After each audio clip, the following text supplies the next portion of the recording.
I can't hit those notes like Mr. Liebing. Yeah, What's yeah. happening, everybody? We're live on the D. Welcome, welcome, welcome. You can follow along on all Disruption Network social media platforms: Twitter, Twitch, Instagram, Facebook, YouTube, all of them. That's what we do here. We live stream, and if not for our sponsors, this live stream would not be possible. So thank you so much to the EJA Moving Services, the professional movers. When you're ready to move and relocate, hit up Eddie and his fine staff at 315-335-0516. There's not a task they can't handle. They can pretty much pick up whatever you need to pick up. They will pick up anything, and they'll bring it wherever it needs to go. That's how cool they are. EJAmoving.com. Tell them Uncle Z sent you. Also, shout out to my attorney, Dave Longaretta. If you need legal advice, give him a call today, 315-735-6162. Big ups to our friends over at the Saranac Brewery. Love those guys. Justin's cracked open a UC today. He's ready to go. He's starting his Monday out right. Oh, yeah. Yes. Yeah, I'm excited. Yes. I was really excited for this interview. I know you were. And I was worried that he wasn't ever going to come here, so we tried to call him out on some previous streams, He got mad about it. He did. Dude. He was upset about it. I walked in. It was the first thing he said. Not, hi, how you doing? Not anything like that. It was, what the hell's up with that shit? Yeah. I'm like, whoa. He did the same thing to me. That's quite what I said. He did the same thing to me, too. We were kind of going back and forth. He was like, oh, yeah? Sure, I'm going to get inducted after my brothers. I was like, well, I want you to have your own night to yourself, instead of sharing it with those guys. Mark Sisti in the house with us. Good to see you, man. Thanks so much for coming to hang out. You, Rod. We've been trying to do this for a little while. Yeah. You're a busy man. Yeah. Mm-hmm. Got a lot of fingers and a lot of pies. Mm-hmm. What's your favorite kind of pie? Chocolate. Chocolate pie. There you go. So you're juggling. You're a writer at the OD. You're the president of the Blues Society. You're playing 500 bands right now, right? Isn't it like how many bands is he playing, Justin? What? I've 3 or cut 4? down. It's 4. At least 4. I remember one time Joe Trissolino was on the air and he's going, problem with the musical scene in Utica is there's only 7 bands playing, and Mark Sisti's in 6 of them. Joe, I think you may be exaggerating a little. Well, you're in 4 of them. Yeah. And at the time, I was in 6 of them. Right. Man, such legendary status though going on today, Justin. Oh yeah. I know he doesn't want to hear it, and he's a very humble guy. I got and the stuff, perma smile, man. Right, I know you do, but Justice McBride, man, it was like one of the very first bands I saw growing up. At the Devereaux. Used to sneak into the Devereaux at a young age. But we won't get into that age, and times were different back then. Yeah. But you guys were such a staple in that bar, man. Oh, yeah. Personally, I've played the Devereaux more than anyone alive. Yeah. I believe because it. we did it with McBride Band. I played there with Putting on the Ritz a bunch of times. I played there with King Cool a bunch of times and other pickup bands. But my cousin David and I played there every Thursday for 15 years. Wow. Except one Thursday when you fired us. Yeah, he brings that up too. Who did I fire you for? You wanted to have your birthday party. But we don't want those guys. I want my birthday party here, but I don't want those guys to play for it. Wow. Hey, man, I was a young punk back then. I love this, though. He's coming in. He's just all the digs are coming out right away. Right away. I deserve it. You remember that one time, Z? But, there was probably more people at my birthday party. But Wow. I'm kidding. No, I do remember that, actually, kind of. In a way. you were good about it. Was I? Yeah. I think you even paid us to not play, which is always nice. I did? Yeah. It goes to show you how drunk I was back then. And that was probably Dave Longaretta's advice there for you to do that. Yeah. You should probably pay those guys. Before they kill you. Well, yeah, because we had a contract. Tony wanted us to play there one Thursday, and we played there, and it went really well. And he said, all right, you guys are booked here every Thursday for the rest of your life until you die.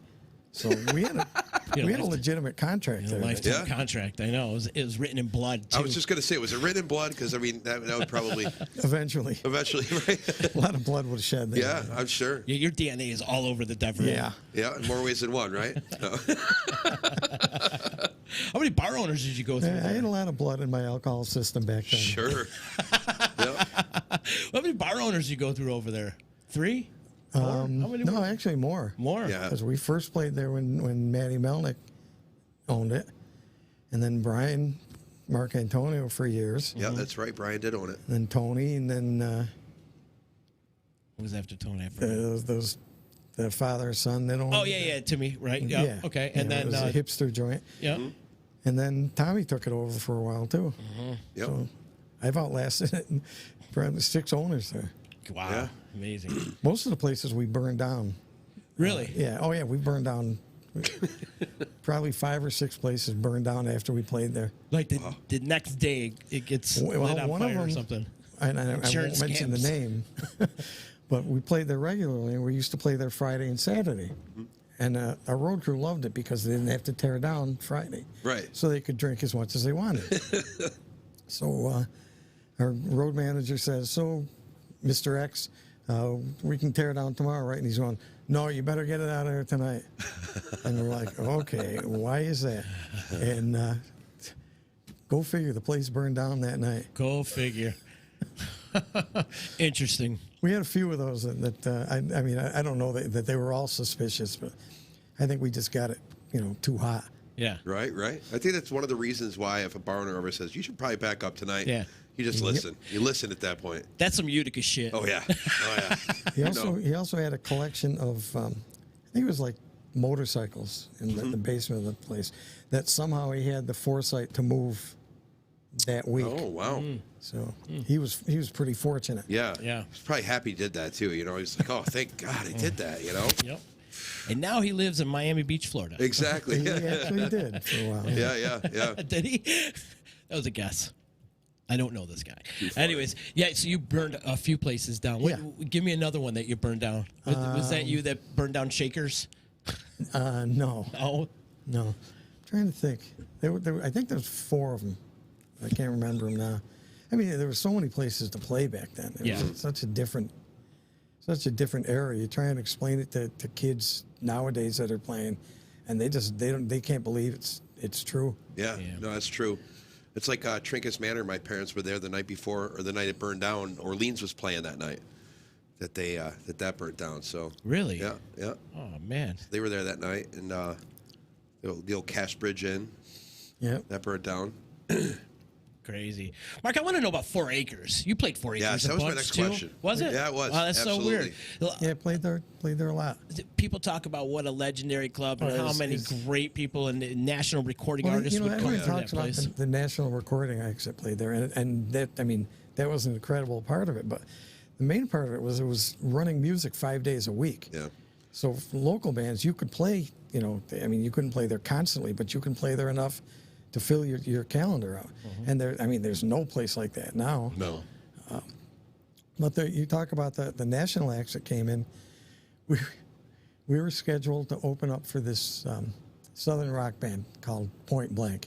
They had a couple semi-regional hits. They were a good band. We liked them a lot. So we were supposed to open up for them. We get a call 3 days before from Mr. B, Mr. Bauer, the owner. And he says, my sound system fell through. I got to get an opening act with a bigger sound system. But he goes, I'm going to make it up to you. He goes, I got this kid coming in next month. I'm going to let you open up for him. This kid, Johnny Cougar. And we're like, we don't want Johnny Cougar. We want a big act like Point Blank. Show our musical acumen there and the way we can grasp, the up and coming, what's going to be hot. So we got to turn down a Rock and Roll Hall of Famer. So that was nice. Did you ever go check out Johnny Cougar that night or no? No. I saw a lot of the shows that were there though. I mean, it was amazing. Yeah. It was an amazing time. The one I remember best was Dixie Dregs. Ooh, yeah. I was from Steve Media Morse is away in from that Steve band, right? Morse. Yeah. I was from Media away from Steve Morse. And I went home and burned every guitar I had. Yeah, right. Yeah. Oh, yeah. Took up the flugelhorn. Something other than a guitar. But a lot of the bands that people say played there didn't play there. Right. The Police did not play there. No. They played in Middleville. Yeah. On that tour. Yeah, that was Had some stories about that club. Chuck Chale actually was the one that brought them on their first American tour. Yeah, yep. He did like 3 or 4 shows with them. I think Middleville, and there was one in Poughkeepsie and one in Syracuse. Yep, too. yep. But they were, Pat Travers and Robin Ford and I mean, it just Jerry goes through them all the time, and Yeah, he does. it was an amazing time. And 96 cents, because OUR was putting them on back when they were a real radio station. It was their call numbers were 96.9, so it cost 96 cents to go in and see Eddie Money. Yeah. Wow. Yeah, Benny Mardones, Johnny Cougar. Johnny Cougar. So amazing. It is. You said they have music 5 nights a week. Was there a ton of support in the crowd every night? Not every night, but most nights. I mean, Yeah. they would run stuff on a Sunday, and it would be a little sparse. But since he didn't pay anything, it didn't really matter, anyways. Right. He's still going to make money Yeah. because he was known to be a little parsimonious, a little frugal. Sure. Most club But owners it was. are. It was awesome. And they had Rene Pierre foosball tables. So what more do you want? Yeah. Right. And these plastic guys, big metal.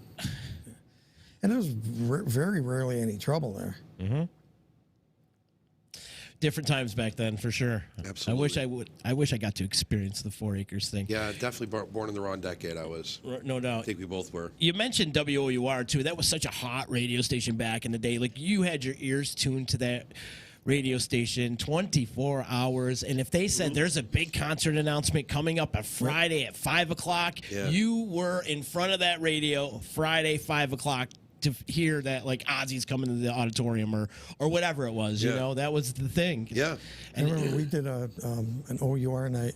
We did a few of them. We did this one, and it was a combination grand opening for this bar up in Marcy, and an OUR night, and it was packed. It was people standing on people's shoulders. It was unbelievable, and a friend of mine came up from Florida and heard that it was going on, so he comes up there and he sees that crowd, and he's going, "You guys draw like this all the time?" And I'm, "Oh yeah, Oh yeah, sure do."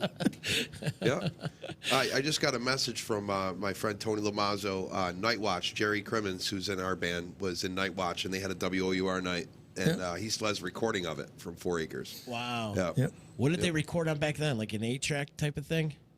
Yeah, Yeah. 4-inch, I think. Yeah, Big old thing. Yep. That must Yeah, have they been had the reel-to-reel thing. Yeah. a pain in the ass rig to bring out every night. But that's cool that they actually thought about bringing it out. Right. Especially on a night like that. I mean, you knew that was the thing, though. I mean, if it was a WOUR night, you knew it was going to be packed. Yep. No matter what, it was packed. But people were hungry to see live music back then, though. You know what I mean? well, bands were hungry to play back then. Sure, too. that that's, too. That's not necessarily the case nowadays. Right. I mean, I talked to some kid bands, and they just, and this is going to piss people off, and I usually don't like to do that. Wait, what? Yeah, why? What are you kidding? But they have this. A lot of them have this sense of entitlement that they haven't earned. I mean, I don't care how good you are, you need to play out. Yeah. And then these kids, I mean, like I say, they don't have the opportunities we had, but they don't want to do it if it's not a big name, big money job. And that's not how you get the big name, big money jobs. Right. I remember talking to one of these bands, and they were offered an opening spot for, I forget what it was, but it was a fairly big band, and they're like, "We're not an opening band." And I'm like, "Yeah, you are." I mean, do you usually play in front of 500, 600 people? Right. This is your chance to do that.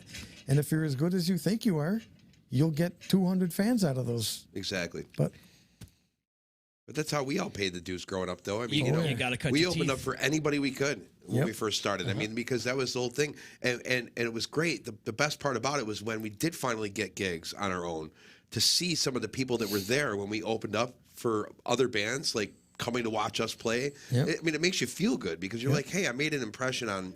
Even at 13 years old, making an impression on somebody enough to where they come back and they remember who you are, and they're coming to see you play, and you're like, man.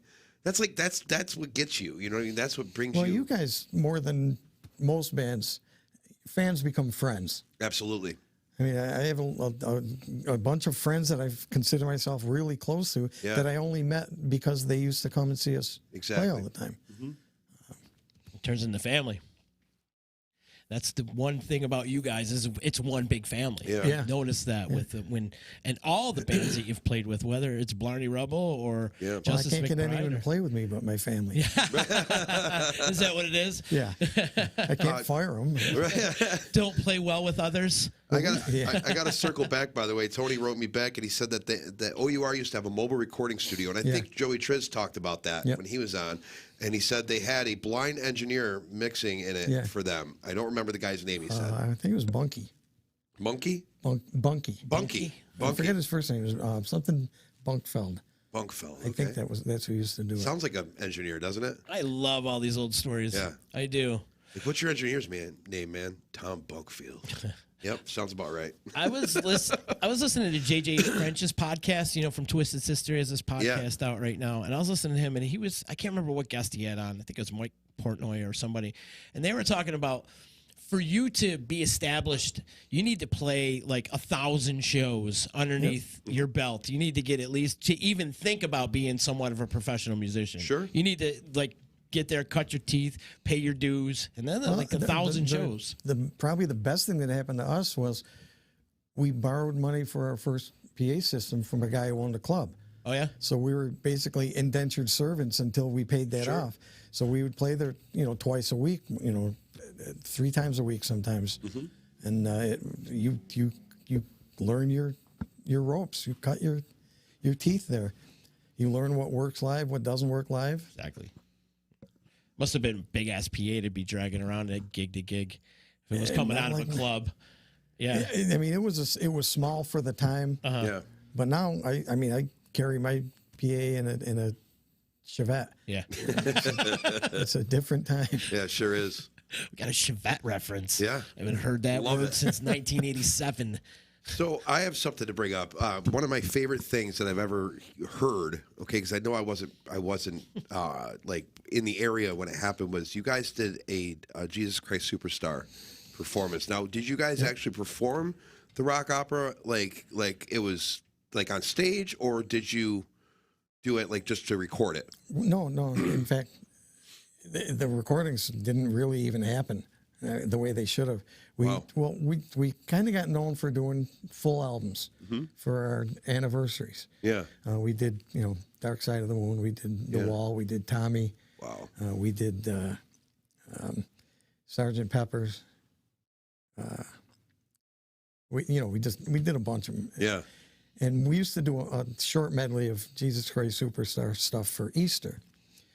So so we're like, what do we want to do this year? And I suggested that. Yeah. And they all laughed at me like they always do. And then we started looking into it, and I'm listening to it, and I'm going, we actually could do this. Yeah. So what I liked best about it was these national touring companies hold auditions for all these professionals. Thousands of people come in on audition. We called friends. Yeah. We just called our friends and said, hey, you want to do this with us? Yeah, okay. Hey, you want to be wanna Judas? do this with us? Yeah. And we ended You were up, Judas, right? Yeah, I was You were Judas? Eddie Riley was Jesus. Big ups, Eddie Riley. I Yeah. love that guy. Who was Mary? Up until the week before, we didn't have one. Oh, wow. So we're going through all these all these names and everything. I think we might even ask Gina, but they were busy. Yep. So it was like 2 weeks before, and I'm laying on my couch, and all of a sudden I sit and bolt upright, and I called Gene. I said, I got our Mary, and I said, it's the only woman who's ever sang with the Justice McBride band. Yeah. And he goes, who? And I said, Julia Scranton, Yeah. Okay. Billy's wife. Yeah. Billy. The Absolutely. And she had sang on our album. Yep. So we called her, and she said, yeah, I did it. I used to do it in college. So, Wow. Wow. and she, she killed it. She nailed it. Oh yeah. What about Caiaphas? Because that's a low. I mean, that's a real low bass part. Yep. Joe Perry. Joe Perry? You know Joe? I don't think so. He's a phenomenal bass player who plays piano in every band he's in. In fact, he was the piano player and putting on the Ritz, and Al was the bass player. But Al was the bass player, and Joe was in the band, and he's an incredible bass player. Tommy Bell was the sound man. He's a great bass player. Greg Dean was his road man. He's on. an incredible bass player. Yeah. So I was like, what am I even doing here? Wow. But he's also, I remember talking to Bob one time, and he was in recording with Aquaviva. And Yeah. he's singing something, and Joe's like, I'm not really comfortable with that. Can I lower it? And Bob goes, yeah, if you can sing that low. So he drops it to this low, basso profundo voice. Right. And Bob told me that story. Gentleman. So when I was thinking about it, I thought of Joe immediately. Yeah. Oh, And so he cool. played piano and sang at the piano. And Joe Finelli was a synth player. Where was it at? It was supposed to be at the Stanley. And the week before, they moved it to the Uptown. Ah, okay. Because the Stanley just gets prohibitively expensive. Right, of course. So they moved it to the Uptown, but they never told us that there was no stage. Oh, yeah, that's right. So, it's not like going there with a trio and saying, no, Sure. this is a big production. Yeah. We had a full orchestra and full Wow. band and full chorus. Wow. I mean, we went all out on this. Yeah, sure. And Sounds quite involved. we got there and there was yeah. no stage.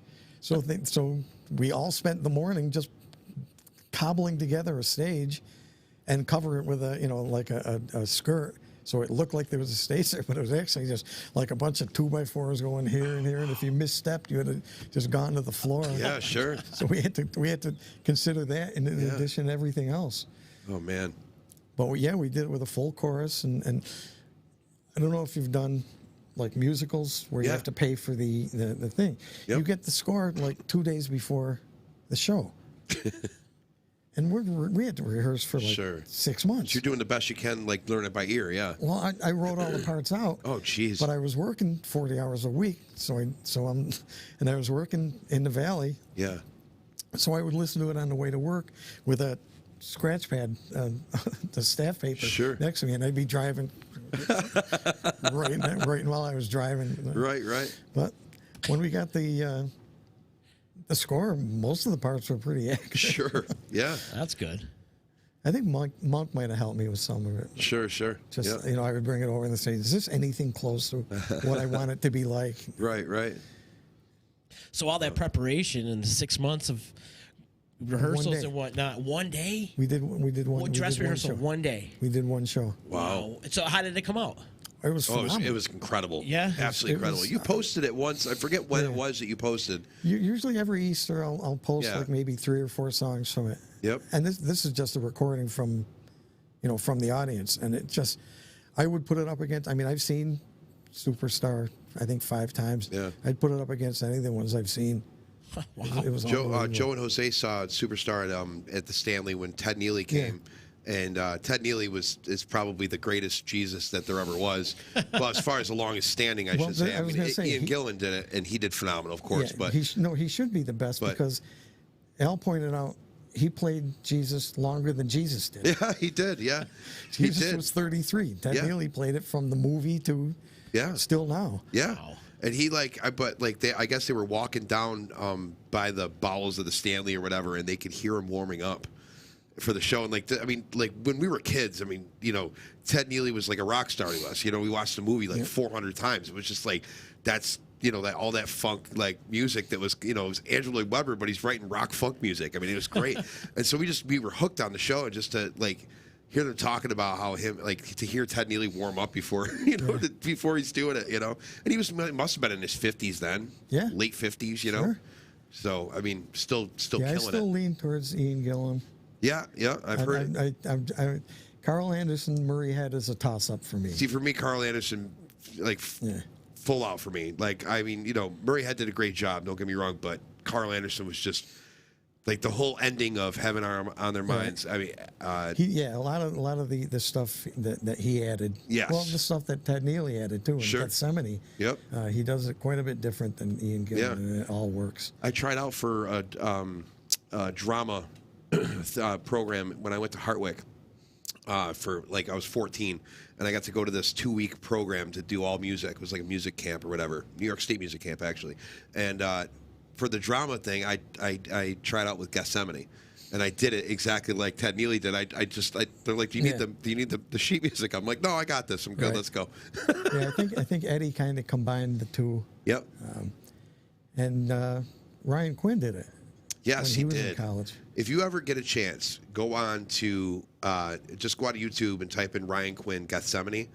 And it was actually the first recording of Ryan that I heard, because I'd heard about Ryan from other people, like, oh, you got to hear this kid sing, you got to hear this kid sing. So I typed him into YouTube, and the first thing that came up was him doing Gethsemane from Jesus Christ Superstar.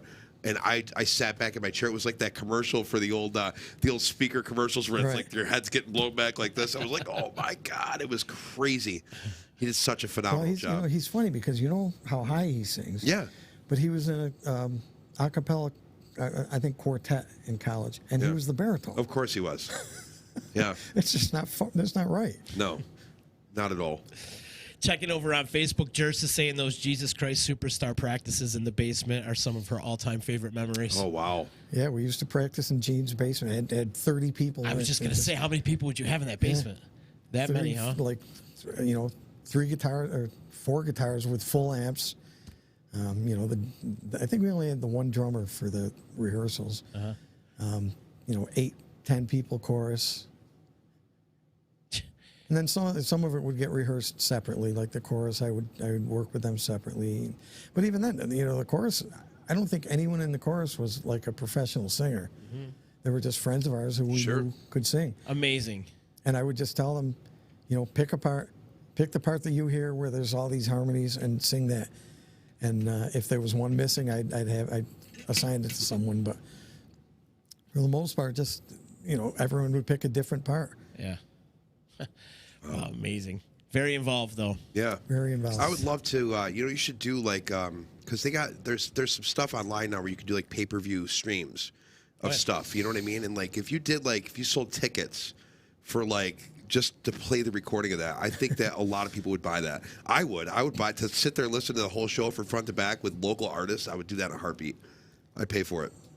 Would you ever think about doing it again? We've talked about it. Yeah. Just too much? Yeah. It was a lot of time. Can you still sing that high? Yeah. Wow. Yeah. It blows me away.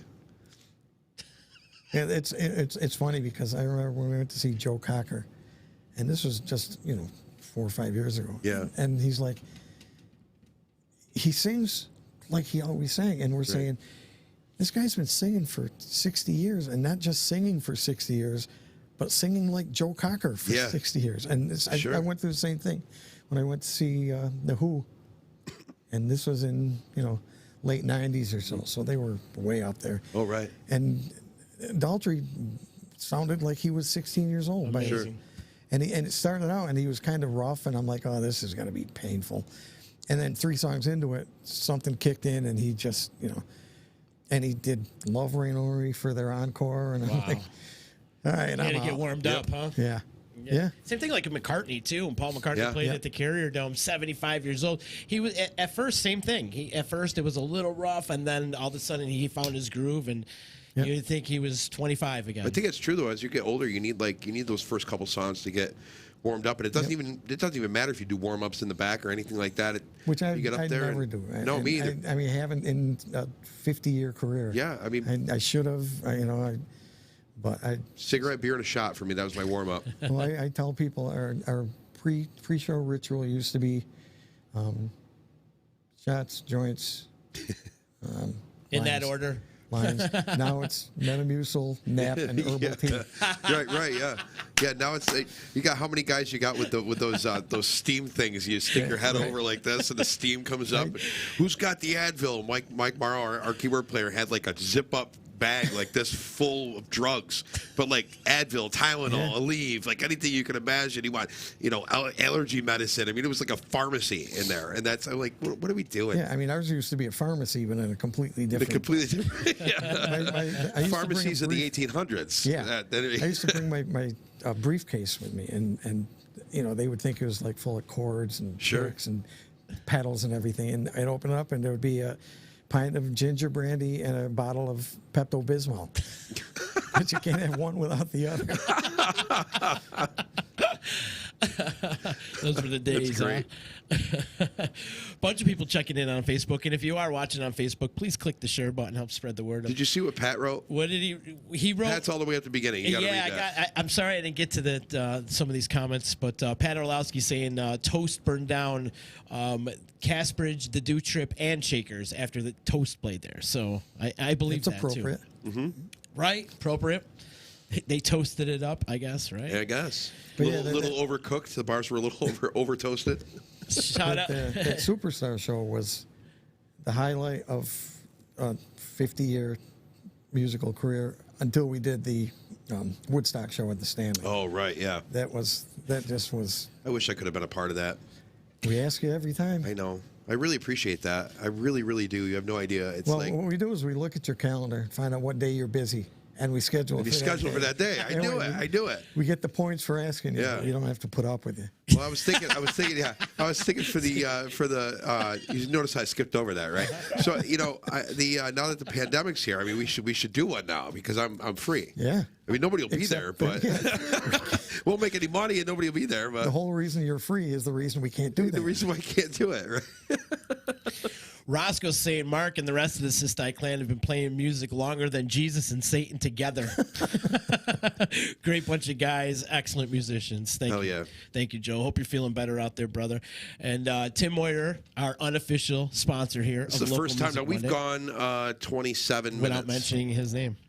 Or no, 33 minutes now without mentioning his name. I can't believe it. It's the travesty. Yeah. We got to fix that. He's probably starting to get a complex for it. Well, maybe his balloon had deflated a little bit so he can get out of his office finally. But he's saying his brother Jeff takes Imodium AD before the shows. I believe it. I believe it too. Oh, Put a Jeffrey. cork in it, right? Yeah, right, exactly. That's hilarious. Huh? Oh, yeah. Jeff's a phenomenal musician. He's one of those guys, like you said, Steve Morris. When you saw him, you just wanted to go home and burn your guitars, and then you look at him Except play you drums. have to burn every instrument. Every instrument, correct? Yeah. It's ridiculous, man. Like, oh, there's Jeffrey on the drums, and he's unbelievable. And then watch him play bass, and he's unbelievable. Do you know the only instrument he can't play? Piano. Really? Can't play piano or keyboards. That surprises me. That's what he told me. I was going to say sax. Can you play saxophone? He could probably play the saxophone. I wouldn't doubt it. It was my first instrument. Was it? Piano? Sax. Yeah? Do you still dabble in it a little bit? Or? Yeah. Do you? Yeah. I've never seen you play sax. I can imagine you playing a saxophone. I can see it. It's got to be the head, though. In the blues band every once in a while. No doubt. When I feel like it. I had to stop practicing because my dog didn't like it. She'd whine and bark every time I try and play it. The alto sax. Maybe she was just trying to sing along, though. Yeah, well, that's what I think. Yeah.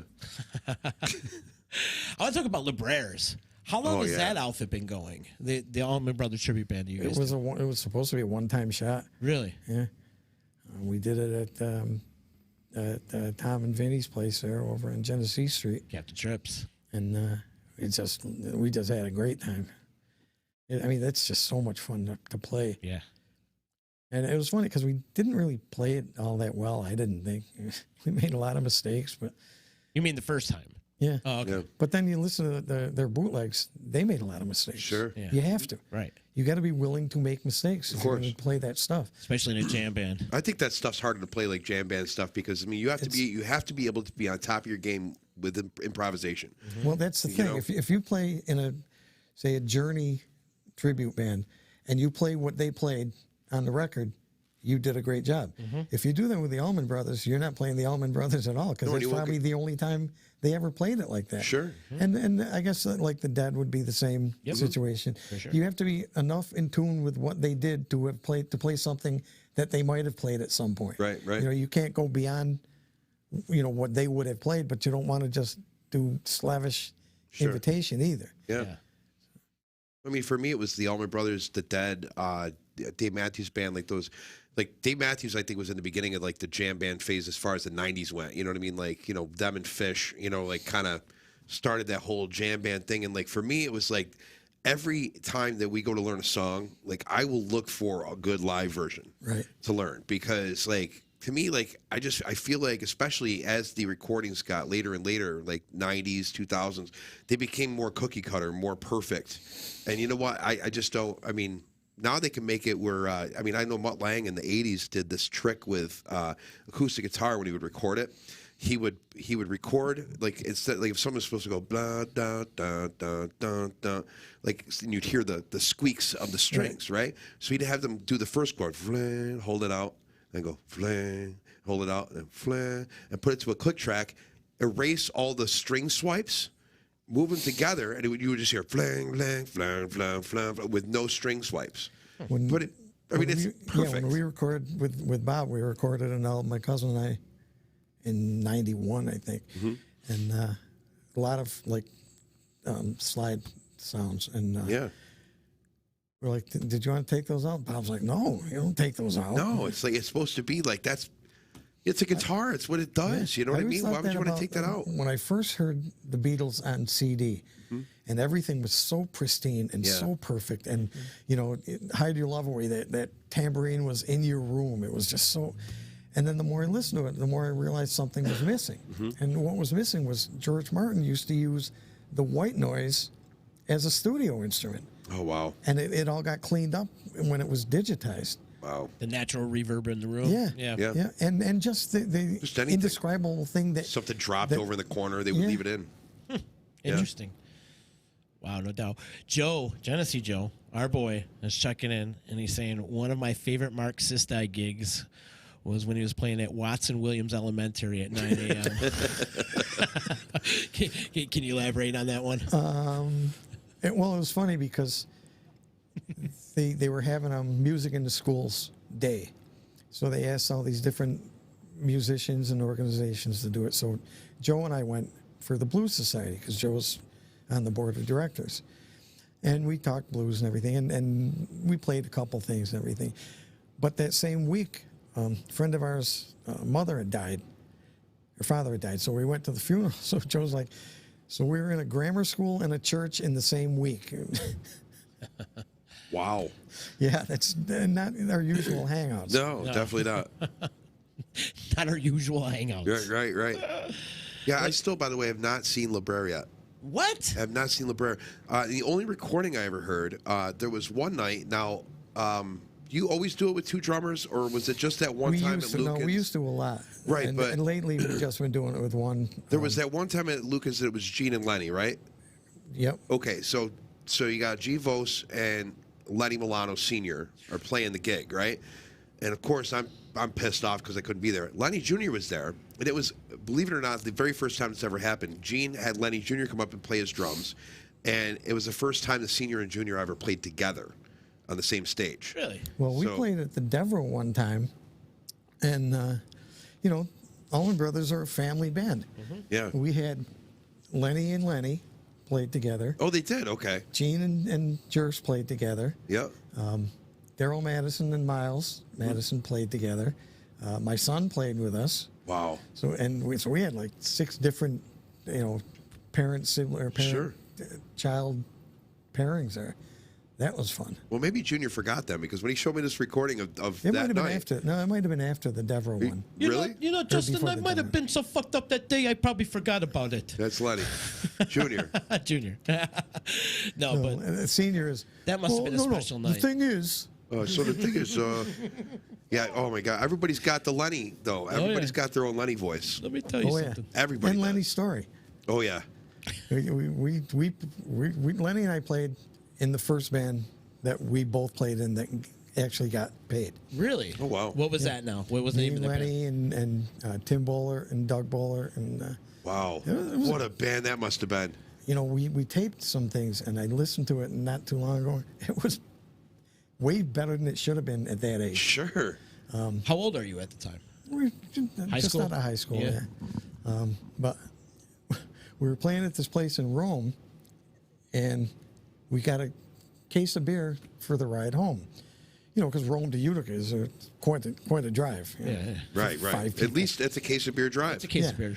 With So 4 Lenny guys. comes yeah. out of the bar with a bottle he had gotten at the bar, and we're like, "Well, Lenny, we got a case of beer for a 15-minute drive. Why'd you get a bottle at the bar?" He goes, "Well, the guy gave it to me. I couldn't exist." Oh, gee. Okay, whatever. Whatever you say. Oh, God. Just take the bottle. But yeah, we played.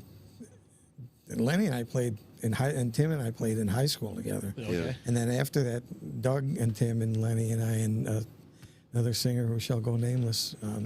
But the band was good. Yeah. We did a reunion maybe 10 years ago at the Devereaux with my brother's bands from that same time that were, supposed to be so much better than we were because we were the little kid band. Yeah. And we just blew them off the stage. And they couldn't stop talking about it. We didn't say it. They did. Yeah.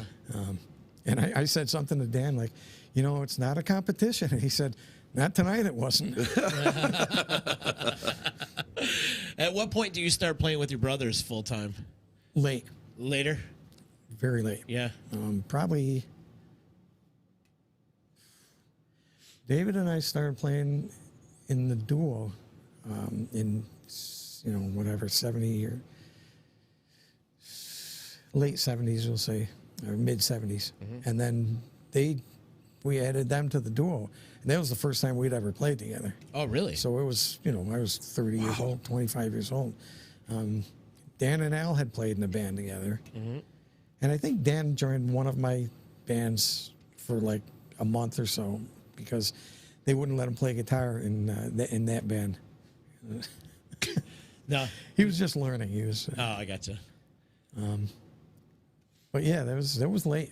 Wow. I mean, family reunions, we used to sit around and play and sing and everything. But Yeah. in a regular band situation, it was mid to late 70s, 78, I think. The holidays must have been fun, though, Oh my God. Yeah. right? Sitting around the Sisti house around the holidays, playing jingle bells and whatnot. Yeah. We had a family reunion Labor Day weekend every year for 60 years, more than that, probably 70 years. And as we got older, we would just, again, with some botanical enhancements, we would sit around and start playing and go until, 4 in the morning, 5 in the Sure. morning. Wow. Those must have been great times. Oh, Al's checking. He said, "That's it. I'm out of here." He's in and out. Or what did I say? How did I insult him yet? I don't know. I can't remember. Give me time. Were you guys like beating each other up too as kids? Yeah. Yeah. Was that a thing? Were they can't picking imagine. on you? Because you're the youngest, correct? Yes. Yeah. And they were 1 year apart, and then 2 years, and then me. So Wow. they had their circle of friends, and I had my circle of friends, but they hung out together, and I didn't. So I used to get beat up a lot until I got bigger than them. Yeah. Right. And you start punching back. Yeah. Yeah. Then it wasn't so much fun anymore. Right. Yeah. Right. Then they're like, "All right, come join our band." No, actually, they did. Oh yeah, he said the blew him off the stage part. Yep. That is. Oh yeah. That's Oh, the yeah. part you insulted them. Well, with. no, they were actually really good for not having played for as long as they did. It was a good band. Pickle was in the band. Rick Gherkin was in that band, and Al and Dan, and Doug Bowler. And, that was a pretty good collection of talent. Yeah. I remember they played the Warehouse 6, and I forget what the numbers were, but they played like 37 straight days and made like $68 or something like that. And, Crazy. but again, that you could do that back then. You could play that many days, and that's how you honed your craft. Yeah. Paying the dues, if you will. Well, you guys, I remember when my cousin's wife used to manage O'Connor's up in Oriskany.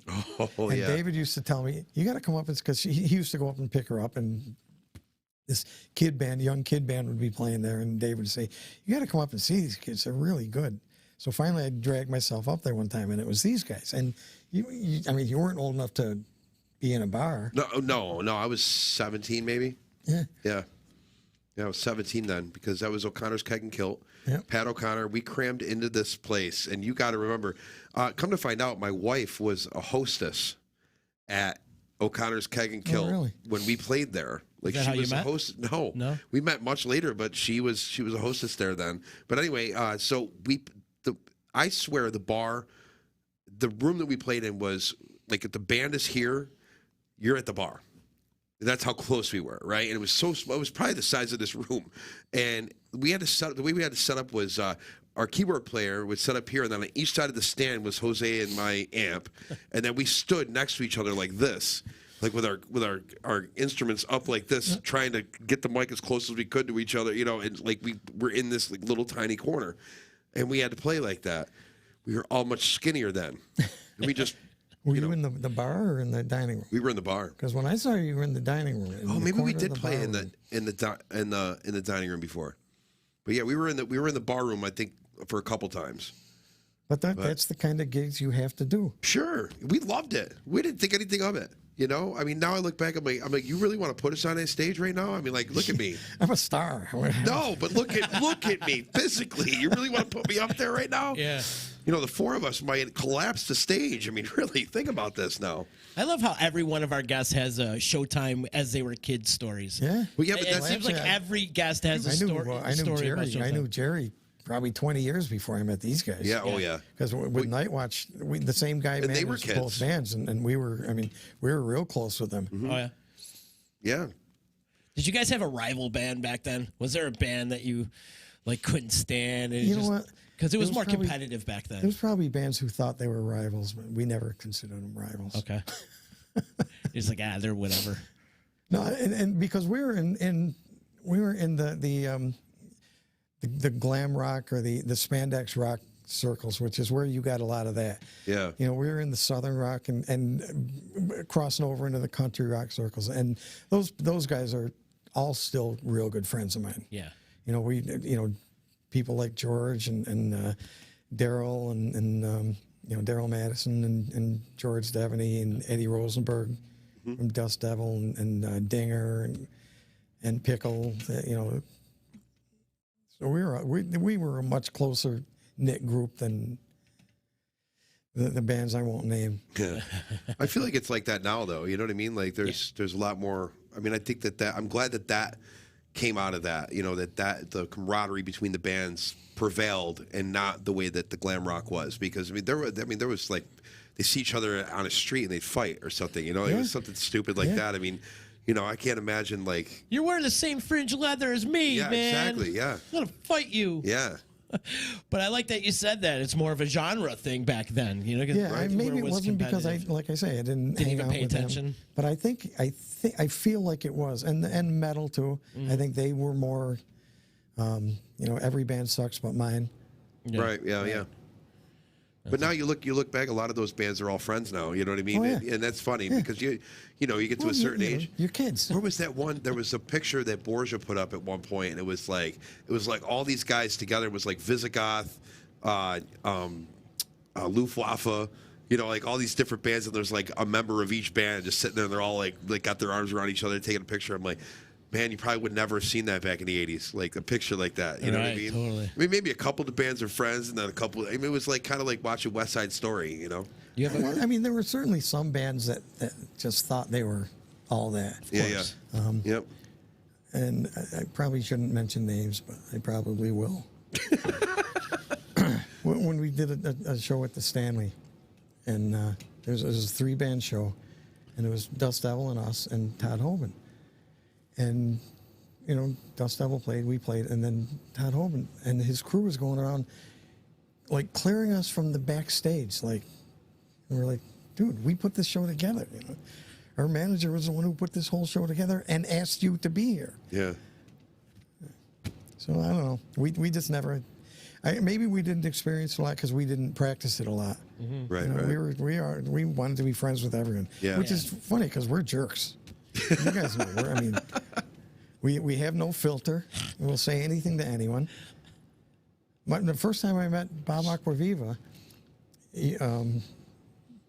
I don't know if we had just got done recording at Billy Scranton's, or we're just down there hanging out, and Bob was like interning there. And Billy introduces us, and he says, yeah, Bob just got done working on this certain band's record.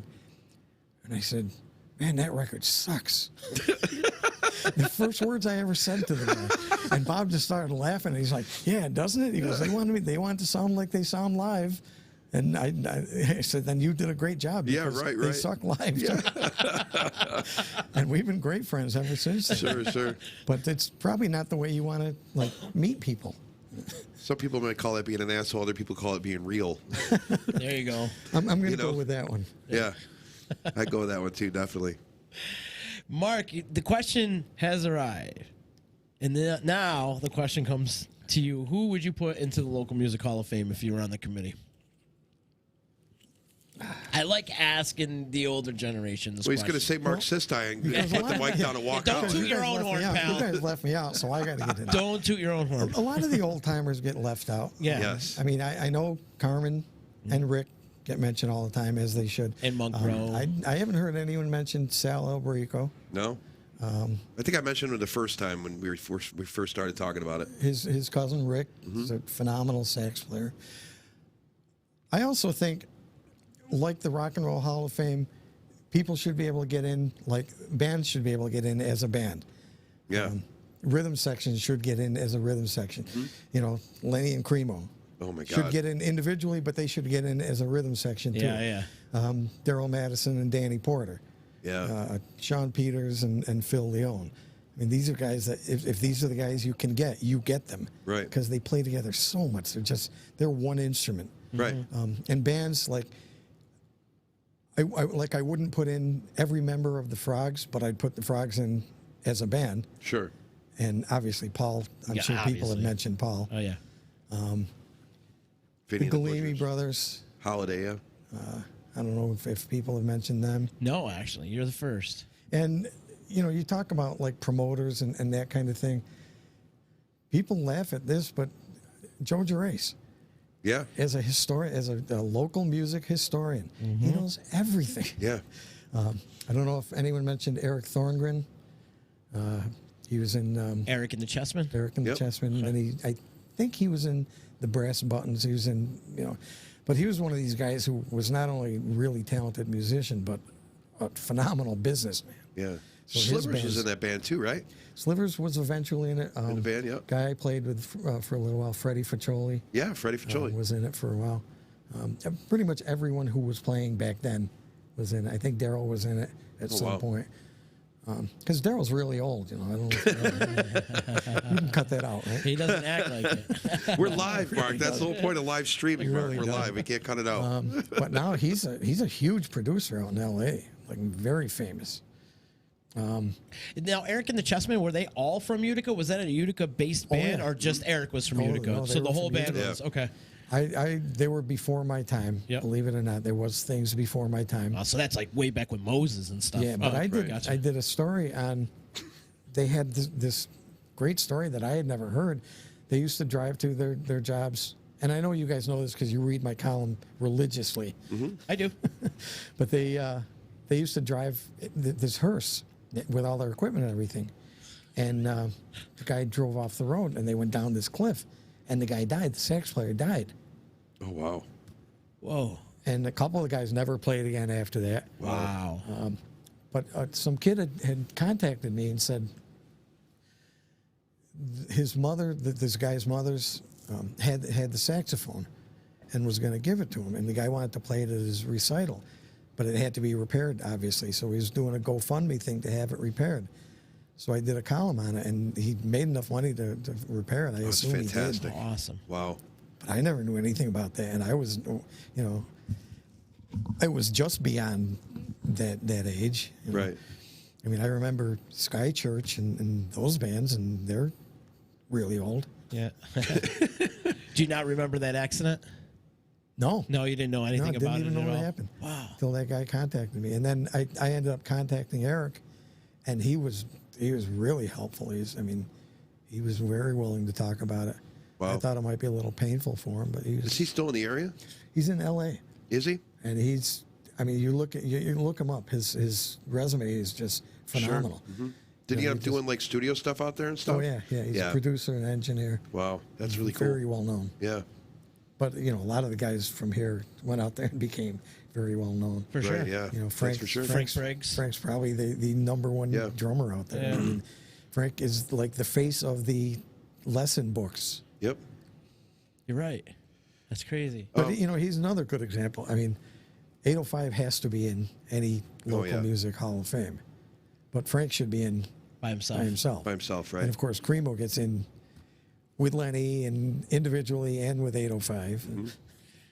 Grimo's just got a stack of trophies. Yeah, he's just gonna have like a huge. Like we're just gonna have to make 15 of them on the first one just for him. I love listening to him play, but I just love watching him play. Yeah. He's just got such a style up there, such a cool style up there. Yeah, and then he breaks out the Chapman stick too, and I love that. You know, I've only played with Cremo once, right, in my life. Yeah. I subbed in for Monkey Fever for one of the Hammond Jammins, and I had to sing. I wasn't able. They have two incredible guitar players. Yeah. Okay, and so I didn't have to play guitar.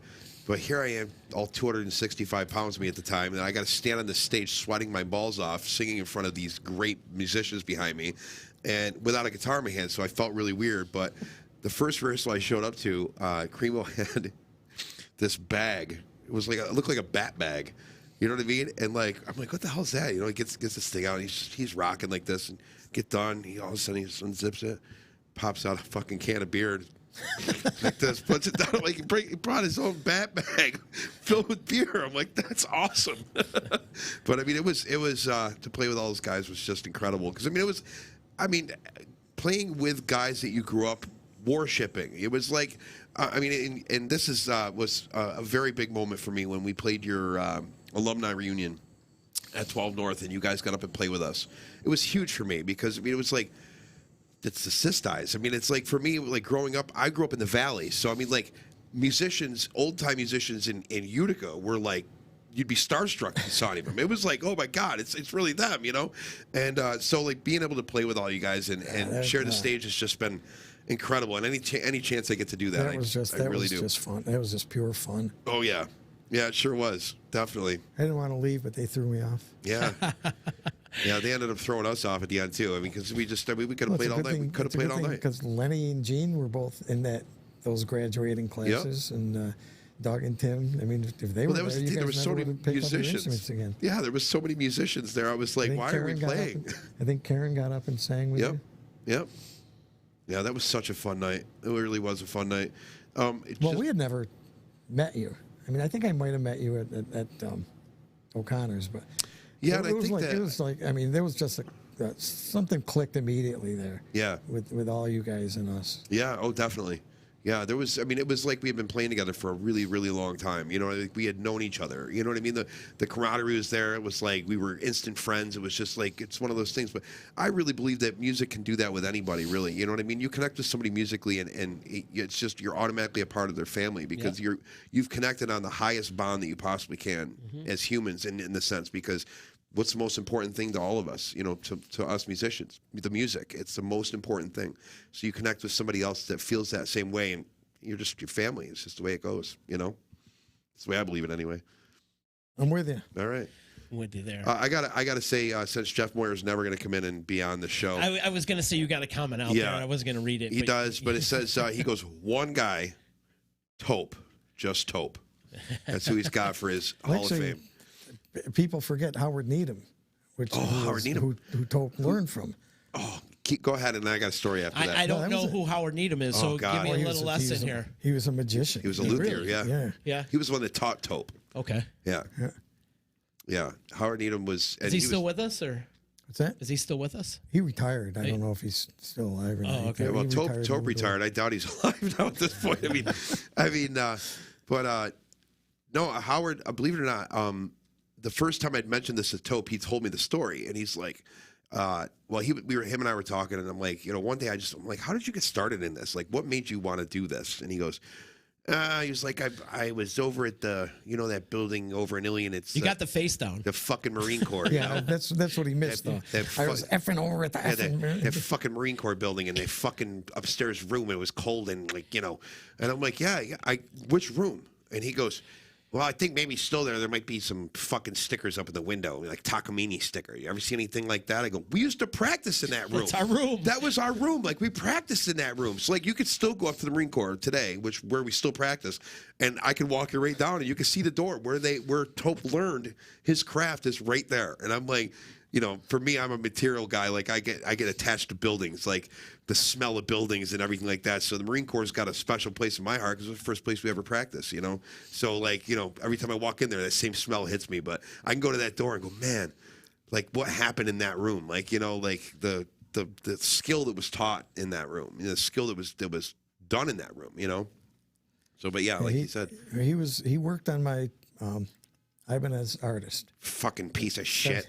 Oh, no, this was one of the few guitars he liked. Sure, yeah. There's not many. No, there's not many. Ash blonde Artist. It was like, you look at the serial number. It was it came off the first month of their production. It's a phenomenal guitar. Right. But it was kind of not coming away at the joint, but there was a lip there. Sure. That I wanted to get rid of. So we took it apart, and he was cussing a lot, even for Taupe. Yeah. And I went to pick it up, and he was telling me, they got these effing dolls going there, but the effing dolls don't go effing straight. They go this way and this way. They must have calculated it. So he goes, I had to drill it out and measure the angles. Yeah.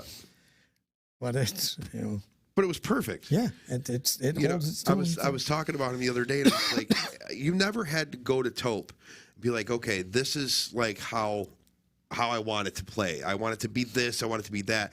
I mean, because you feared for your life. I mean, the guy was a skinny little Italian guy, but like you still feared for your life. You walked in the room and you were like, "Oh, if I do something wrong, he's gonna throw me out the window or something." You know what I mean? So like, not even if you did something wrong. If you brought in a bad guitar. Yeah, if you brought in a bad guitar, I mean, that was everything was garbage. Everything was fucking garbage. Anyway, so like, but you never had to ask. You never had to ask like him to do a certain thing. Like you just give him the guitar and say, Taupify it. Mm-hmm. That was the word, taupify. Yeah. You just taupify it. And he'd laugh and go, okay, I'll call you. And it's probably going to take me like 2 or 3 days. The next afternoon, your guitar's ready. Yeah. Taupe, I'm up. Can I send somebody to get it? I don't give a shit. Just bring 30 some dollars. If you don't want to talk, that's fine. Click. So whatever. But I mean, like you would get the guitar back, and it would always feel like playing butter. It was perfect every single time. Yeah. Every single time.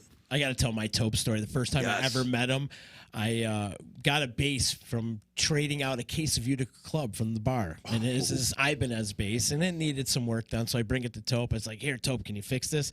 He goes, what did you get for this piece of shit? I go, actually, I traded it for a case of Utica Club. He goes, it looks like he got the better end of the deal. He ended up fixing it, and it was perfect. Actually, oh my God! After that, one of the last times I saw him, he was working, or he had finished a bass for the bass player for the Swamp Drivers, and he goes, and like if you had asked Taupe to do this 25 years ago, he probably would have laughed you in the face. What was the bass? The bass was the toilet seat bass. Okay. It was the toilet seat bass. Yeah. And Taupe built this fucking bass, and he's like, "Yeah, you got to see this thing. It fucking plays great." So I'm like sitting here with this toilet seat bass playing, and I'm like, "It really plays great. Why the fuck did you do this?" And he's like, "No, it was fun. He gave me the toilet seat. He said, build a fucking guitar." You've seen the band, right? Yeah. Oh yeah. Yeah. It's pretty incredible what they do. It really is. We had Terry. Thank you. We had Terry on here. It's it was just like so cool talking to him and seeing the drummer, he made his drums, like they all make their own instruments. It's great. But you wouldn't expect Taupe to actually like that bass. Right. At all. Well, if you call that a piece of shit, you go, yeah, it is. Yeah, right, exactly. Literally. Yep. Now, did people put Art Nicotera in the Hall of Fame? I believe somebody said Art. Because we got talking about Nicoteras because of that, I think. Used to love that. The Rose too, more art. More art, of course. Here's what Ro never got. You could go in and you buy a guitar and well, I need a strap. All right, yeah, here you go. You paid $5. Rory would go in there and buy a $10,000 PA, and he'd say, "You got a pick? 25 cents." But Art. There's so many Art stories that people will tell you. Mm-hmm. We're in there one time, and kid goes, Art, I need a young kid. Art, I need a guitar chord. Okay, here you go. No, I need a bass guitar chord. You can see Art just going, cha-ching. Yeah. Oh, yeah, here you go. That'll be $35 more, please. Yeah. Or one was... The kid, he's showing him an amp. The kid goes, well, all right, I need a bass amp. It is a bass amp. You just turned the reverb up. My very first guitar, my very first real guitar was a Fender Strat from Nicoteras. 1995, I got it. And, it was like Candy Apple Rebbe, you could see down to the finish. Yeah. That was beautiful. That room was, walking in that room was just like, Sure. you get short of breath, and it's like, walking in a chapel or something. Yeah, exactly. Seriously. Yep. And it was such a fire hazard. Jose, yeah. did Jose end up contacting you? He got like all the posters off the ceiling. Yeah, he told me He did. there was one. I don't know if there was one of us or one of a band that Dan played in. Yeah, I'm not sure. I know he still has them. If you guys didn't pick them up or he didn't see you, then he still has them. Because, I mean, you go into Jose's garage, it's like an antique shop because he goes antiquing as well. So he's got all these old posters, from bands in the area that he got from Nicoteras, and he likes ashtrays. So he'll go to antique shops and buy, like, random ashtrays. I don't know. So he has all the old posters hanging up at Nicoteras? The Yeah. ones on the ceiling and everything? Yeah. Really? He took them all. I don't know if, he took whatever was left, because I know that he's got a ton. Mm-hmm. But I know that, a couple guys went down and they looked for their own and they took them. And then Jose, because they were getting ready to close up, and Jose's like, I'll take all the rest of them. And, his mission, I guess, with these is not to keep them himself. It's obviously to give them to the people that, gave them to Nicotera so that they could have them. You know what I mean? So he's just got them waiting. How Yeah, cool. I think Al has one, and we wouldn't have kept him, so he might have gotten it from Jose. Yeah, yeah. Did you keep any of your archives? Do you have an archive going at all? Or I haven't. Al has some. Dan has nothing. But David has 4 or 5 full scrapbooks of Wow. stuff. And we were at Piggy Pat's maybe 3 months ago, and he brought down the scrapbooks. And we were just sitting in the bar going through them, and it's like, like newspaper ads, reviews, stories that were written, the album reviews, and it was just it's just such a blast to your system there when you see this. Yeah. Most of the clubs I didn't even remember. I was just going to say, you probably forgot. But most when of you that see stuff. the name, you remember the whole layout. Uh-huh. The ones that we played more than once, which, usually we just play once and then they. Did you look at a piece of article and get a straight flashback, like, oh my God, and this happened that night? And Yeah. Yeah. One, we played the Waterfront, which is it was in the old State Street Mill. Okay. I think it's in the Harbor Freight or something now. It's Sure. Farm Implements or something. But it was a huge bar, mostly a disco most of the time, but they ran rock. And we opened up for someone there.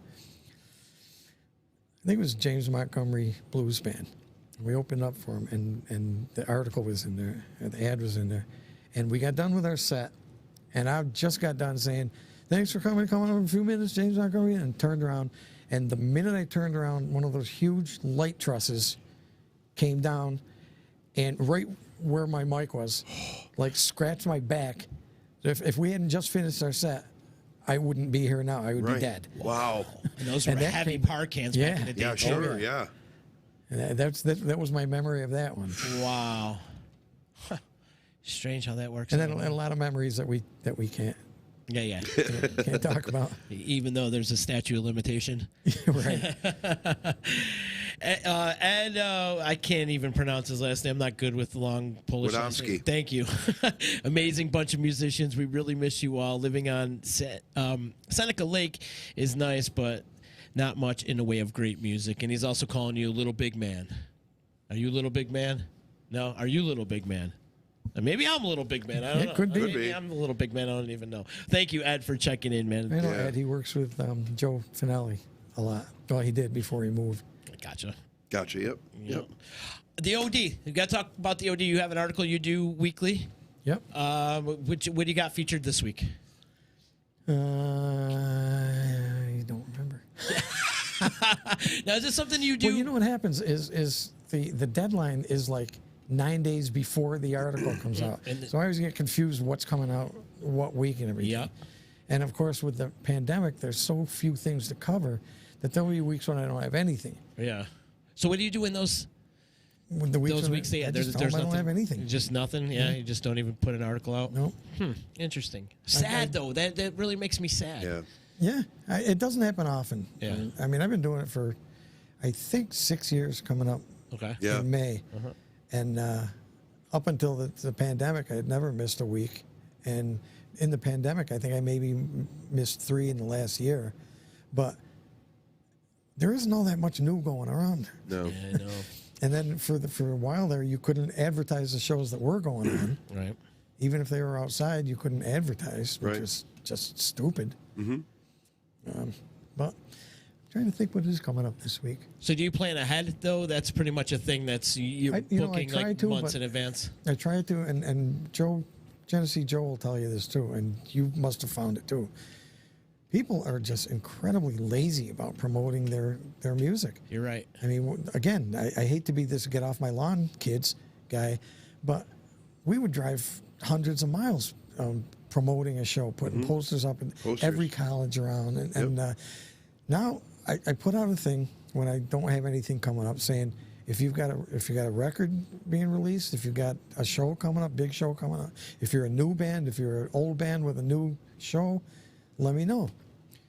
This is an insert with circulation of 30,000.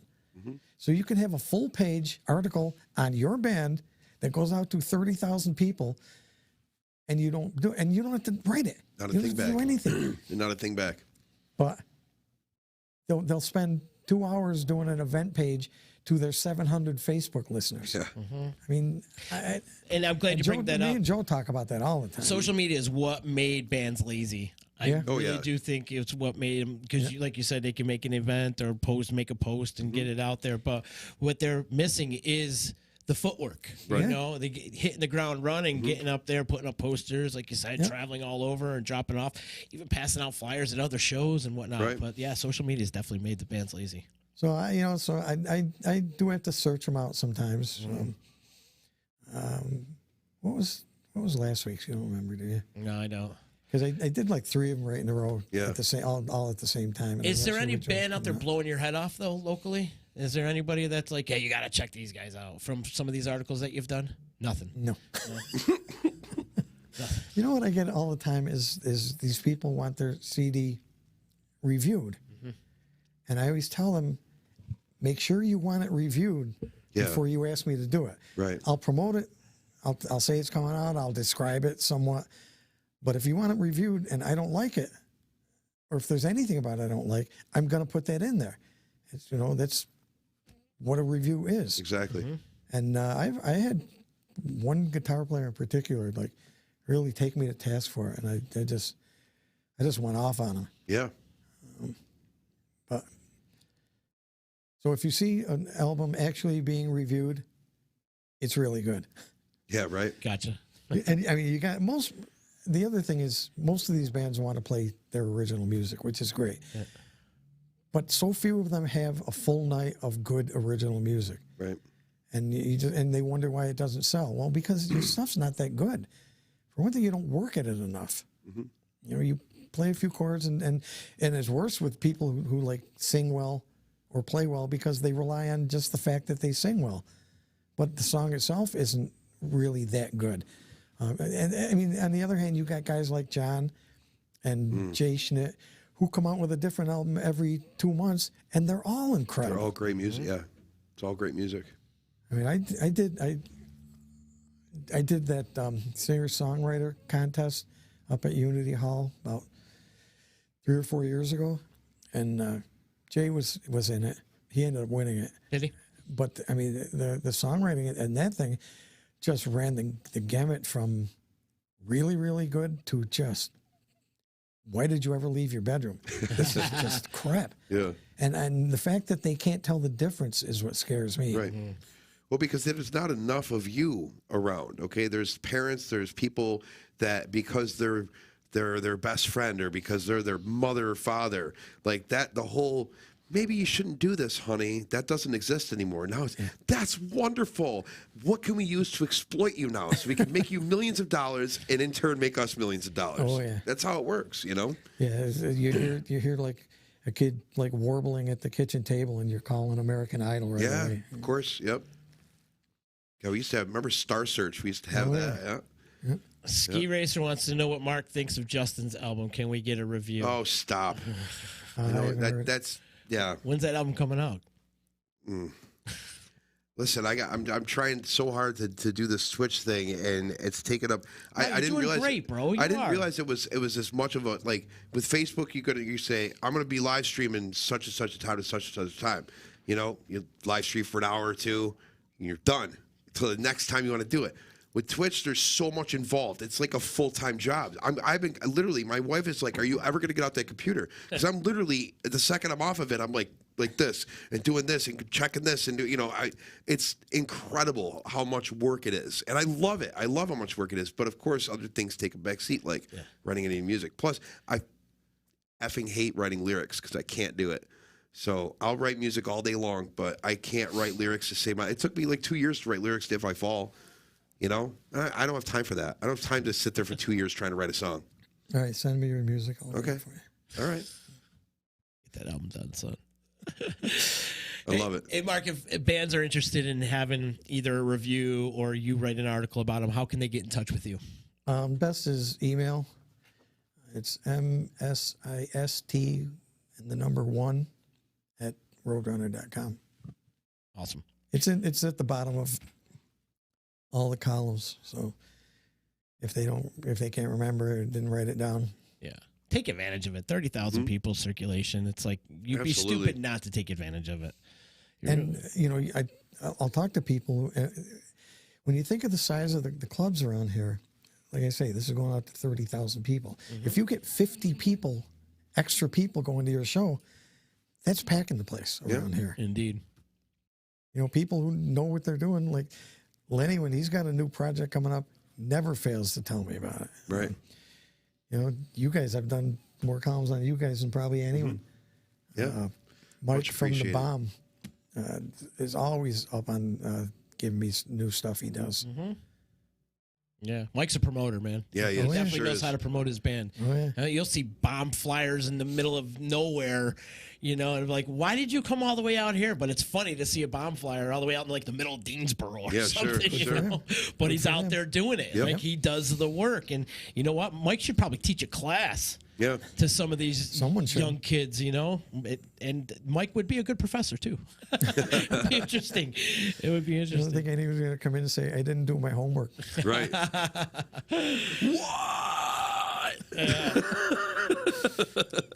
Anything you want to promote? Blue Society, you got any live streams coming up or any of that?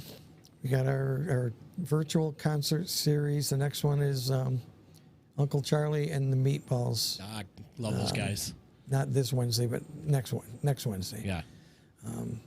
Express my appreciation to all the bands who have done them, because obviously since we're not charging for them, we can't pay for them. But I guess the tip jar is doing well for some of them. Oh, That's good. great. Yeah. But they would be, whatever date that would be, 24th maybe. Okay. And that's at 7 o'clock. You go to the Blues Society webpage, mvblues.org. Cool. I love Uncle Charlie too. Great band. Yeah, They're definitely. fun. They're fun. And then we are playing live St. Patrick's Day. Yes. So that's Blarney Rebel. Yes. Okay. The actual day, too. The actual day. St. Patrick's Day. And where are you playing? You're doing a live stream? Oh, no, it's going to be live. You got a gig? Yeah. I'm not allowed to say where yet, but Oh, okay. people can figure it out. All right. I think I got an idea. I think I might have an idea. Cool. Kind of like the standing gig that you've had for a long time on St. Patrick's Day. For right? the actual day, yes. Yeah, Yes. Not for the parade day, but for the actual day. We've been there for Copy that. a lot of years. We know where you're at. Cool, Mark. We got to have him back, though. I feel like we didn't scratch the surface. We could have talked about. We didn't talk about the wall. Nope. They performed the wall the day that Devereaux freaking knocked down the wall. Yep. The separation there. We didn't talk about that, and wanted to get into some Yankee baseball talk as well, my since God. baseball's around the corner really That's what soon. I thought I was here for. I'm like, Whoops. re-signing Brett Gardner? Come on. I know, right? They made us wait long enough. Why you weren't for the Brett Gardner re-signing? I think it was a good move. I think so Yeah. too. Yeah. It's cheap. Yeah. If he can play, he'll add something. He adds something that they don't have anyways. But if he can't play, it's not that much money, and he's a really good clubhouse guy. Yeah, absolutely. What a year he had last year. I was never a big fan, to be honest with you. In the when he first beginning, came. I wasn't either, but Right. he just kept showing up. He did not understand situational baseball at all. He would never hit behind the runner. He would misplay balls in the outfield and make up for it because he was so darn fast. Yep. Yeah. He was a horrible base runner. And his I mean, they brought him outfield in- was suspect They too. brought him in to pinch run, And by the time the at-bat was over, he was still on first. And I'm like, do you think that's what they brought you in to do? To stand on the bag till the next guy moves you over? But he did get much better. Oh, yeah. He did. And he's a great team guy. Yeah, oh, yeah, absolutely. Especially when he started, he actually started hitting home runs now, apparently. So, because that's baseball now. I mean, unfortunately, hitting into, singles and doubles and stuff, that's gone by the wayside. And now when you see somebody hit a double, you're like, ugh. you know what I mean? And not me anyway. No, I mean, that's why LeMahieu was never appreciated because he didn't hit a lot of home runs. No, but you watch him; he's got the best batting average on the team always in the league. He led the league last year. But I guess they loosened the ball this year. Oh yeah, yeah. So this ridiculous home run surge is over finally. Going to be over. I mean, you'll still get guys like Aaron Judge. Stanton and Judge hitting them a mile, but you're not going to get like. I remember it was maybe 2 years ago when the season started and Gardner went on a home run tear. Oh my God, yeah! And him and Judge were tied. Yeah, for the team I remember lead. that. Yeah, he ended up with 28 home runs or something. They had this really fun contest going between the two of them. Hysterical. Yep. I'd like to see a healthy Judge this year. Yeah, definitely. And then a healthy Stanton. Stanton, the Yankees never got their money's worth with Stanton. How many guys does that happen with though? How many guys in the Yankees does that happen with? Stop with these big time players. A lot of times it happens because they sign guys late in their career. Right. Exactly. Stanton 7 years. old. Yeah, right. He already had 7 years under his belt before the Yankees signed him, and he was the best player in baseball. And they signed him for another 7 years. My favorite one was AJ Burnett. Yeah. That was one of my favorites. I mean, the guy was amazing. Yep. Amazing. The Yankees got him. He couldn't pitch in the Bronx. That was the end of it. And Kevin Brown was the other one. Kevin Brown. Another one. He was the worst. Eddie Lee Whitson. Eddie Lee Whitson. George saw him pitch for San Diego. One game. Decided he had to have him. Guy was always a 500 pitcher. Was barely 500 there. Yeah. But what Burnett would do that would kill you is just when you're ready to cut him loose, he'd go out and throw a gem. Yeah. And then he'd go back to being A.J. Burnett again. Right. And then don't forget Jeff Weaver, too. Yeah, Jeff Weaver, Weaver used to drive me crazy. Dan's was always Steve Trout. Oh, yeah. Rainbow Trout. Who was the one that we got that was huge, dark-haired guy, and he spent most of the time with the Yankees, like on the IR for, he had like a concussion or something, but he never came off the injured list. I forget his name. I'll remember, but my favorite was always, let's wait until Randy Johnson's 65 years old and we'll sign him. Yeah, right. or Roger. Roger Clemens. Roger had a couple of good years, though. He did. Yeah, better than Randy Johnson. Oh, yeah. That's Randy Johnson. Or Kevin Brown. Kevin Brown was really you had an idea Randy Johnson wasn't going to work there when he snapped at someone who asked him for an autograph on the street. Yeah. Before he even pitched a game. New York. Before he even pitched a game. I remember that. You're 6'8". What do you think is going to happen? Put that right on the front cover first day he was here. First day he was in New York. He snapped at somebody, and that was it. Number one on the New York Post right there. Genesee Joe is saying Steve Howell. Oh, how about when he get suspended drugs, right? Was that his thing? But they were riding him one game, and I was a sports editor at the time, so I'm running all these stories. I got to read every story about every Yankee game. And he says, well, I just want to remind them that I can throw the ball 98 miles an hour and it goes where I want it to. And I'm like, Steve, if it goes where you want it to, you'd be more than a 500 pitcher. Yeah. It doesn't go where you want it to. That's your whole problem. They would put up with the coke use if you were winning. Yeah, true story. Yeah, it's the 80s. Yeah, I mean, Doc Gooden, anybody? Yeah, right. Right on. Mark, this has been great. Yeah. What's your predictions this year with the Yankees? Well, they're winning all. They win it all. Always, every year. I hope so, for sure. Yeah. What other answer is acceptable? Yeah. Who replaces Tanaka this year? Kluber. Yeah. Kluber? Yep. Oh, they signed. They did sign Corey Kluber. All right, cool. Let's hope that's a good signing. Who knows? Yep. Maybe he's not on the downside of his career. Severino should be back. They're talking about Herman, but I think he's done there. You think so? Yeah. I think they still got Jordan Montgomery too, right? Yeah. Is he still he'll be like the number 5? Maybe. Hopefully. I'm calling mid-season. Ichiro's going to come out using a bat as a cane and still hit. It's going to happen. Al saying Jacoby Ellsbury. That's oh my God. Oh my God. They just wanted to do that to give the old. Did you see what they had to do to get rid of him though? With the amount of hard business baseball that they had to play to get rid of him was horrible.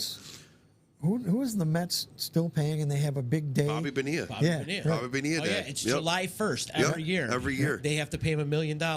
It's more than that, isn't it? It's like $8 million or something. No, $4 no, million. It's spread out, so it's $1 million a year. Yeah, it's $1 million a year, It's that's like right. 1.2 a year. Yeah. And for like 20 years or something like that. Whoever knew Bobby Bonilla was the smartest businessman to ever live. That's his agent. Give his Yeah. agent Oh, some his love, agent, man. hell That's yeah. the best agent ever. If I was Actually, I Bobby always Bonilla, loved- I'd be splitting with him every year. Just, here you go. Take I always 500 loved grand. Bobby Bonilla when he was with the Yanks. So Yeah. his problem was that he was so relaxed. People thought he wasn't like intense and into the game. Oh, yeah. But he was a great player. Yeah. He was just happy. I mean, why wouldn't you Always be? smiling. He was always smiling, yeah. I always liked Cecil Fielder, too. You know, even though like he would hit more, he'd hit the ball 500 feet straight up in the air before he'd hit it over the fence. But when he did it over the fence, it was like, Okay. oh, wow. Here's my problem with Cecil Fielder, and it's not even with Cecil Fielder. It's with the Yankees. Mm-hmm. They went to the series the year after Mattingly retired. Yeah. They were going to sign someone to be a part-time first baseman just for postseason, and they didn't sign Mattingly. They didn't sign They Mattingly. signed Cecil Fielder. Oh. Was Mattingly on the table at the time, though? Well, Was he available? Wasn't he having back problems at the time? I think he that if they called pretty him up much on the- done at but that if He they- was always in better shape than Cecil Fielder. oh, yeah. If they would call him up on the phone and let him, listen, man, you know. Cecil Fielder had back problems just from trying to haul that gut and that butt around. Oh, my all day. God. out of bed every How day. about, you guys seen CC Sabathia walking around? He's skinnier than I am. I'm like, what the hell, man? You leave baseball and now you're skinny? Yeah. Like, that's all anybody wanted for you. Like, you know, you lost all this weight. Come back and pitch now. Right, we could talk baseball all day, but Yep. you know what happens when we start talking sports? The numbers start dropping. Oh, yeah. Don't you have a Well, hey, baseball I got You know, 16 it's- views, but you know what's going to start dropping is my forehead when my wife punches me in the face for Yeah. not picking up my son on time. We got to get out of here. Yeah. I want to thank everybody that's voted for us for the Sammys. Yes. The voting has closed off. We're having a big party here on Friday. We're going to do some live streaming. So are you going to come and hang out? Or Yes. Is it the plan? Yeah? Yes. So they gave us a link. There's a Zoom chat like Cool. we have to go into for the Sammys. And we could sit right here like we are and, going and to. do the whole thing, right? Drink. I'm going to get drunk. Can we bring the refrigerator like here? I'm wheeling it right Let's out. wheel it right out here. That's it. We get a cooler and everything. But I want to thank everybody that has voted for us. And big shout out to Gary Johnson, too, for Oh, my God, helping yeah. us. That was cool to kind of cross-promote and For sure. getting us. So, Gary, man, you're awesome. We love you, man. So thank you so much. And thank you to everybody out there voting. And we find out on Friday as the Sammys will be live streaming live from Subcat Studio on all social media platforms. So that should be cool, man. And also, we mentioned Jay Schnitt. He's up for a Sammy this year, Yeah. too. So good luck to you, Jay Schnitt. Joe, our good friend Joe over there, Joe Altier, he's up for a couple awards. Brandon Sin up for a couple awards. So a lot of our friends are up for awards this year with the Sammys. It's going to be awesome. Yeah, I'm really excited. So thank you to everybody. I And think the whole thing's fixed because I was up last year and I didn't win. yeah, I've been up a couple It's a times. I hoax. Yeah, never me too. win. I think it's a hoax. Yeah, Showtime made it to the finals or semifinals for People's Choice a couple years back. Did they? Yep. Yeah, well, let's hopefully redeem ourselves this year. Yes. Yeah, for sure, man. And thank you to everybody out there watching. There's big shout out to Al and Shuey's out there and Uncle Groovy and Genesee Joe and Tony and all those guys. Thank you so much for paying attention, and click the share button if you're watching on Facebook land. Justin, you got gigs to promote? Where are you at this week? Oh, I'm at Dick Smith's on Thursday, and then the rest of the month I'm at Fratello's. Cool. Except for the end of the month, like March 26th, I got a gig at Woodland Brewery, which I'm very excited about. You might as well just get a cot. And That's what I'm put it at thinking. I'm going to put it right at Fratello's. Fratello's. They, you know, You could sleep I'm going to sleep there. right next to the oven so you stay warm. Just, bring me out a beer tap. I'll be good. Shout out to EJA Moving Services, the professional movers. When you're ready to move and relocate, hit up Eddie and his crew. There's not a task they can't handle. Call them today at 315-335-0516 or ejamoving.com. Also, thank you to attorney Dave Longaretta, Utica Coffee, and Saranac Brewery. If not for our sponsors, this podcast is not possible. So thank you. And hopefully you guys will come party with us on Friday as we're going to do a little live stream from, we'll be here in the studio, but we'll be kind of live streaming what's going on in the studio as what's going on at the Sammys. So hopefully you guys can hang. And thank you again. I found out that there wasn't just one nomination. There was a couple nominations we got. Really? Did we? Yeah. I found out late in the game too. Really? It wasn't just one. We got a couple. Oh, we have to talk about People that. actually like us, Justin. Weird. I know, it's weird. I can't get used to that. Me either. Mark Sisti, you're the man. Thank you so much for joining us. Let's Thanks do for this having me. again This was really, fun. really Yeah. soon. Yeah, let's do it again, man. Absolutely. Justin, thanks. Thanks, brother. See you later. Peace.